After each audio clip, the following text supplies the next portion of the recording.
I wish I knew that before I came on the cruise. I can't believe I'm about to say this. This is what no one tells you though. I made plenty of mistakes on my Pride of America cruise, and some mistakes could cost you hundreds of dollars and hours of wasted time. Here are the 7 biggest mistakes to avoid. Mistake number 1, starting in the morning. Don't have breakfast at the buffet every single day of the cruise. The main buffet restaurant on board is Aloha Cafe. And let me tell you, it gets crowded in the morning. It doesn't matter what time it is, this breakfast buffet is busy. It will be busy now, right before 6 a.m. It will be busy at 6:30, at 7, at 7:30. It is just a busy place in the morning.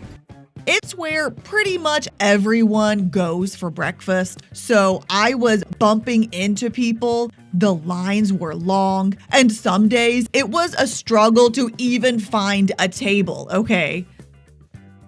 And honestly, I didn't even love all the food. But you have 2 other options for breakfast that are, in my opinion, so much better, and they're still completely free. First, you can go to the Skyline restaurant, which is one of the main dining rooms, and it's open for a sit-down breakfast from 7 a.m. to 9 a.m. This is an incredibly relaxing, really delicious table service breakfast. We loved everything we tried here. Your other choice is the 24-hour restaurant, the Cadillac Diner, which serves breakfast from 6 a.m. to 11 a.m. Now, because this is a much smaller spot, you might have to wait during peak times. I'd say their breakfast menu isn't quite as good as Skyline's, but either one is a much calmer way to start your day than the buffet. Your next big mistake to avoid is not having a clear plan when you get to port. Now, if you're used to cruising in the Caribbean, where you walk right off the ship into a shopping area, you need to reset your expectations because the ports in Hawaii are not like that. You will not be docking in a Nassau, Bahamas style port, okay? You're docking in industrial areas used for cargo ships. These are not aesthetic places that you can have beautiful views of the ship from. Some of them you have to walk through long areas of chain link fencing to get out of the port. There are no shops or restaurants right by the ship. You'll exit the Pride of America and basically you're stranded.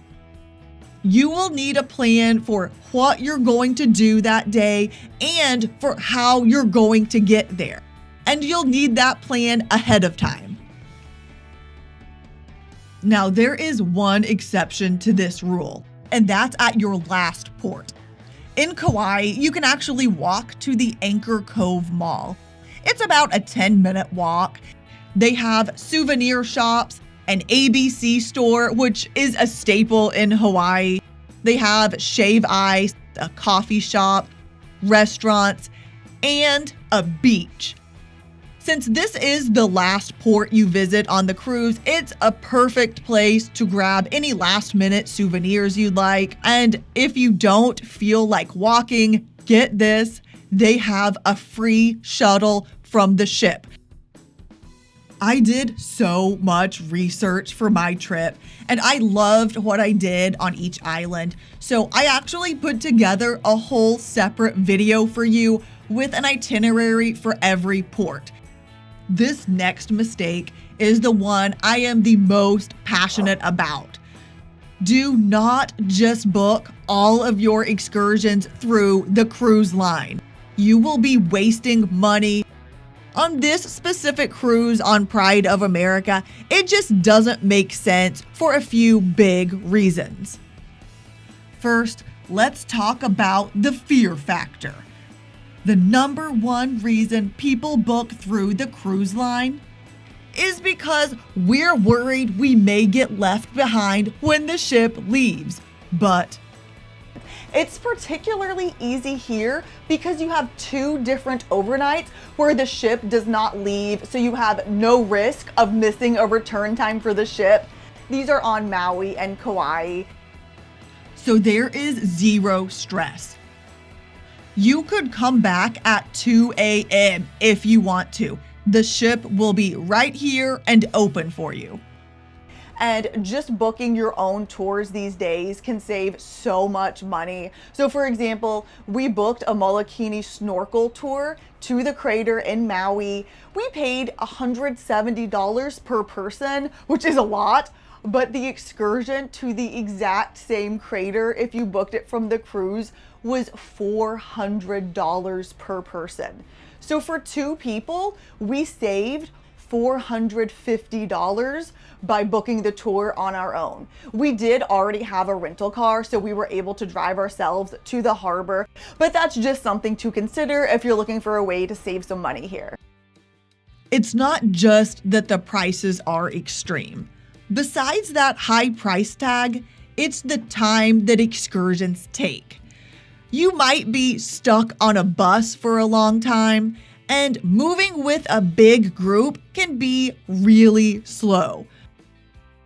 When you're exploring on your own, you get to go at your own pace, and you won't be waiting for 50 people. You could just head to the next spot whenever you're ready. There's only one exception to this where I do think you could benefit from booking an excursion, and I'll mention what that is in just a minute. Mistake number 4.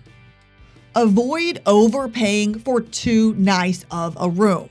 I know that's a strange thing to say, but this is not a Caribbean cruise. So there's no hanging out on the balcony or taking a nap in the room. This is a port-intensive itinerary. I barely even saw my room. What you could do is book an interior cabin and then just use that extra money that I spent to have a balcony to book some kind of tour on an island instead. I let you know if I thought the balcony cabin that I booked was worth it in my cabin tour video. It's in this same playlist, so I won't go into it again here. Mistake number 5. Don't underestimate how unique this ship is. Pride of America is the only US flagged cruise ship in the world, meaning that it's the only ship registered in America, hence the name Pride of America. And it operates a little differently. Along with this being a US flagged ship comes different labor law requirements, higher wage minimums for the crew. Since the ship only sails in Hawaii and gambling is illegal in the state of Hawaii, there's no casino on board. The next mistake to avoid is don't just wing it getting off the ship in Kona. Here's the deal. Kona is a tender port, meaning that you have to take a small boat from the ship to the dock. But everyone wants to leave the ship at the same time. You basically have 4 options. Option 1, the 6 a.m. scramble. You can do what most people do, which is wake up at the crack of dawn and go to the lounge to stand in line for a tender ticket. The problem is you won't know what time slot for a tender you get until right then, which makes planning your day in Kona ahead of time nearly impossible. Option 2, the waiting method. You can just wait. Do nothing and stroll onto a tender after all of the ticketed groups are done. This is usually around 10:30 a.m. But if you do this, you've missed hours of your day in Kona by still being on the ship. Option 3, the paid priority access. You can buy priority access for around $100 per person in the app before your cruise. This is the VIP treatment, okay? There's no having to be in line at 6 a.m. to get a ticket. They'll escort you right past all the lines into a private elevator and onto the very next tender with no wait time. This is the first class option. Option 4, the excursion solution. This is the one day booking an excursion through the cruise line is beneficial in my opinion. If you have an excursion booked through the cruise line for the day in Kona, you get a golden ticket. You still wait in line for a tender, but you don't have to wake up early to get a random time slot. You're automatically ticketed for the appropriate time. Let's talk about the internet on the ship now, which is not great, honestly. I had the streaming internet package, which was very pricey, but I couldn't really stream things well at any point, even with that package. So maybe don't pay for an internet package, just save your money.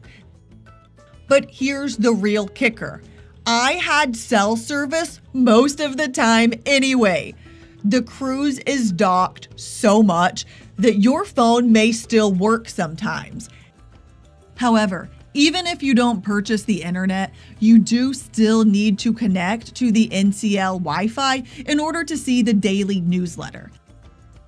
I covered what time the internet gets turned on and how to not get caught up in the mass chaos of the first day in my embarkation day video if you need to go back and see that. I really hope these tips help you plan an amazing cruise. But the most important part of the entire cruise is maximizing your time at ports. So I made a full guide for what to do at each port all in one video. You can click on that right here. Be sure to subscribe so you can see my full Pride of America playlist.